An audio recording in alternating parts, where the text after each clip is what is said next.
کئی دشمنی دار بندے ہیں، ان کی نسلیں آگے بیچارے لڑ لڑ کے، تو بھائی نماز کی طرف آؤ۔ میاں والی میں ایک بندہ راویہ شریف آیا، ایک اور بندہ میاں والی کے راویہ شریف میں آیا۔ جب دونوں سڑک پہ گئے تو دونوں نے ایک دوسرے کو دیکھا، ایک دوسرے کو جناب گلے مل کے بہت زیادہ روئے، واپس آ گئے۔ فجر ہوئی، سرکار نے فرمایا کہ تسا رات اجازت لے لی سی؟ انہوں نے کہا جی کیا بتائیں، یہ فلانے خیل قبیلہ ہے، میں فلانا خیل قبیلہ ہوں، ادھر خیل ہوتے ہیں، ہمارے دونوں کی دشمنی پاکستان بننے کے پہلے چلی آ رہی تھی، ہم سال 2 سال بعد چوٹی کا جو بندہ تھا اس کو مارتے، ایک بندہ مارتے، اس کو مارتے، اس کو مارتا۔ جنرل ایوب نے صلح کرانے کی کوشش کی، نہ صلح ہوئی۔ رات ہم دونوں آپ کی محفل میں تھے، توجہ ہوتی رہی، صبح ہم دونوں سٹاپ ایک دوسرے کو دیکھا، پتہ چل گیا وہ میرا دشمن، اس کو بغیر اختیار کے ہم ایک دوسرے کو جفی ڈال لے، آپ کے آستانے پہ آ گئے۔ لیکن عجب بات ہے، لوگ اللہ والوں کو آستانے پہ نہیں جاتے۔ ایک بندہ میرے پاس آیا ادھر، اس کی دشمنی تھی بہت بڑی، لڑائی لڑی، جب طریق پہ جاتا تو اتنی وہ فائلیں جی اس کے خلاف تھی۔ ادھر آ گیا، توجہ ہوئی، داڑھی شیو رکھ لی، دستار رکھ لی، جج کے پاس گیا، جج نے دیکھا تو اس کو لیٹ کر دیا سارا دن۔ جج پھر ابھی نہیں، جب آخری بندے چلے گئے، جج اپنے کمرے میں، اس کو کمرے میں بلایا، کھڑے ہو کے ملا، سلام لیا، کہتے یہ سارے کیس تجھ پہ ہیں؟ اس نے کہا بڑی دیر۔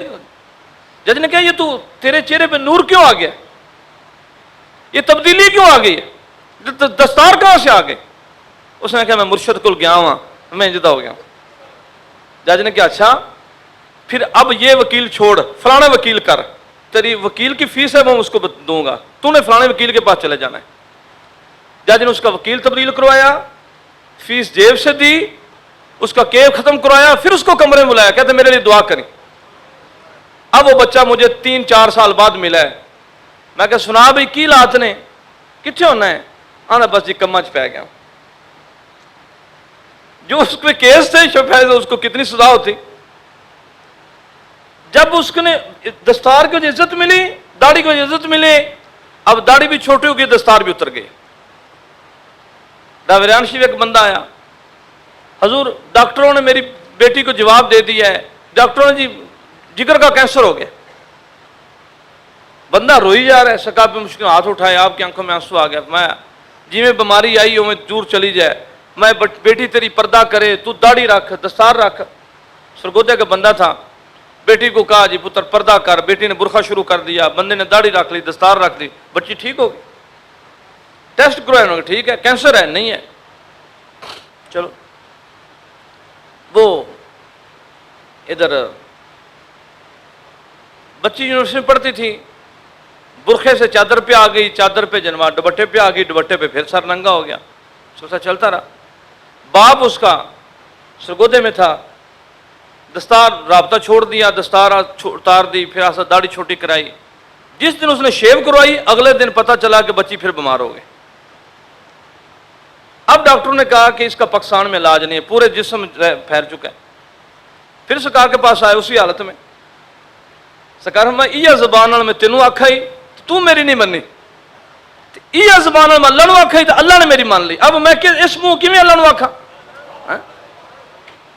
اب لوگوں کو سمجھ نہیں آتی، بس عجب معاملات ہیں۔